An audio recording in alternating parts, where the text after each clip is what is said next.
Dead Space is a series that has always felt a lot more nihilistic than some other horror game series that are popular. Resident Evil can be dark at times, but at the same time it's very campy and goofy and funny and silly. But despite the fact that it's a horror series with some darkness, I think on the whole, Resident Evil is actually very hopeful. Most games end with some kind of ride into the sunrise or something exciting and happy like that. Usually the good guys win and live to fight another day. And then Resident Evil's more artsy, weird sister, Silent Hill, has a lot of darkness to it for sure. I mean, it's about demons and cults and wife murdering and whatever else. But at the same time, even those games have happy endings. So for instance, in Silent Hill 1, the good ending is the canon ending. Silent Hill 3's default ending is very happy. And then Silent Hill 2 and 4, even if they don't have set endings, still have good endings to them. Even if you might prefer a bad ending, these games still have the chance to get a good ending and to be happy. But Dead Space is not like that. I think of these three series, Dead Space is probably the most gory and disgusting of them. It certainly goes places that the other two games won't go. So for instance, having zombie children. I don't think Resident Evil would ever consider having zombie children as an enemy type. But in Dead Space, yeah, no, it's a thing 100%. In Dead Space, there are babies that turn into zombies, and then you shoot them and they explode.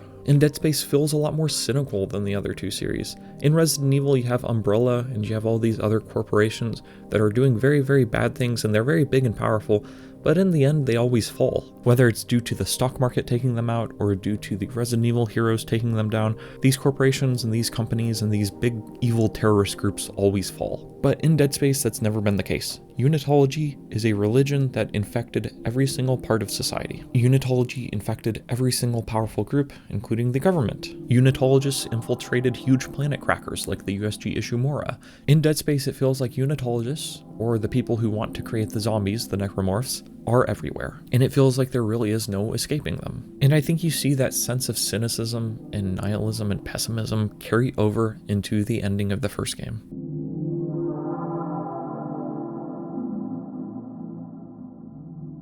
In the first game, you play as Isaac Clarke, who goes aboard the USG Ishimura to try to find his girlfriend after the entire necromorph invasion has happened. So Isaac is essentially trying to do a good thing. He's trying to save his girlfriend. So he goes aboard this ship and he fights tons of different necromorphs, and he endures a lot of pain and struggle and trials. And in the end, it's all for nothing because Nicole has been dead the entire time. Nicole was dead before you even arrived. And so even though Isaac survives and manages to escape, he ends up with space dementia and he spends the next couple years in an asylum. So even if he were trying to do a good thing, he ends up getting hurt in the process. In other words, no good deed goes unpunished. And so the ending to that game has always felt incredibly dark to me just because of that. Because he tries to do something good, even if there's a part of him that already knows that Nicole is dead, he still tries to do something good by trying to restore the ship. But at the same time, he is only hurt by it. He asks for bread and he is given a serpent. Within the context of this game, it really would have been better if Isaac had sat at home and done nothing instead of trying to save his girlfriend. In Dead Space 2, you find out something that makes the first game that much worse, which is that Isaac encouraged Nicole to go onto the USG Ishimura. He encouraged her to go and she went, and so because of that, he feels that much more guilty. And in the remake, they even twist it a little bit further, where Isaac and Nicole have a big fight, and that's their last moment together. Isaac fights with Nicole and he blames her for his mother's death. So Isaac has 1,000 reasons to feel horrible about all this. Even if he found Nicole and he saved her, what would be of their relationship? Would they even be together? Would they even like each other? Or had it all just broken up before that? But then Dead Space 2 has felt a little bit more hopeful to me. In spite of all the children zombies and whatever other horrible things, and in spite of that horrific eye sequence, in the end, Isaac makes a friend in Ellie and survives to fight another day. And so at that point, the series started to feel more happy to me. It started to feel more like Resident Evil. It started to feel more like, yeah, the hero's going to go and save the day. And then that continues with Dead Space 3, which is kind of the black sheep of the series, and rightfully so. Story-wise, I just don't think it's very good. I don't think it's very gripping.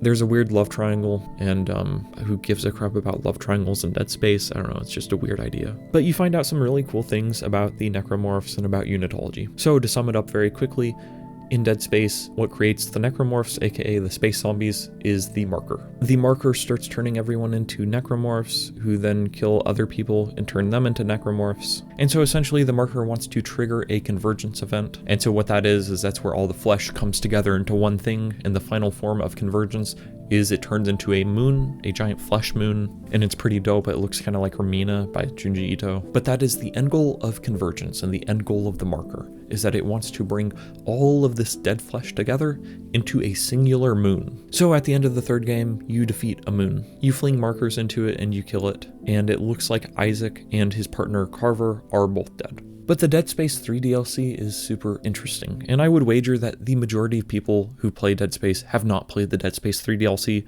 I myself didn't play it for like 10 years. So the DLC is called Awakened, and it is everything that Dead Space 3 should have been. It's much darker, it's much creepier, even though there are still things I don't like about it that carried over from Dead Space 3. On the whole, it feels like a much greater return to form. Basically, after it looks like they're dead at the end of Dead Space 3, Isaac and his partner Carver wake up, and they don't really know if they are alive or dead. But at the same time, having figured out that the moons are the final form of Convergence, they want to go and they want to warn Earth. Isaac and Carver just want to get home to Earth, and they can say, hey, there's a giant moon coming for you. In fact, it's not just one moon, it is a set of brethren moons. There are all these moons that are going to come to Earth and destroy it, and try to turn all the flesh there into a moon. So in this DLC, even though Isaac is alive, he encounters more cultists who are more extreme than the typical unitologists, and once again he starts hallucinating, similar to how he did in Dead Space 2, and this is on top of the fact that he doesn't know if he's really dead or alive. But in spite of all this, he and Carver manage to get a ship and to make it back home to Earth. But when they arrive home, they do not hear anything on the radio. They cannot get into contact with anyone, they cannot communicate with anyone. And the reason why is because the Earth is already being overrun by these brethren moons. You don't really see what happens to Carver or Isaac, but it looks like they kind of die. If they weren't dead already, it looks like they're definitely dead here at the end. And so whenever I talk about Dead Space being nihilistic, I think that this is really kind of emblematic of what I'm referring to. In spite of our hero's best attempts at saving the world, it doesn't even matter. It's like the Linkin Park song, really. Just like how Isaac tried to save Nicole in the first game, and his attempts were doomed from the start, in this DLC, it feels like even though Isaac attempts to save the Earth, it's already too late.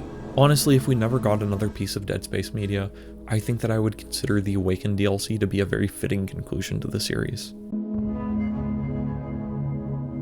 I think that the work of H.P. Lovecraft very much influenced the Dead Space series. And in his stories, there's really this idea that humans are insignificant and meaningless to the greater universe at large. There are cosmic forces and elder gods in his stories that do not care about humanity or the Earth or anything like that. And it feels to me like the Dead Space 3 DLC is saying the same sort of thing.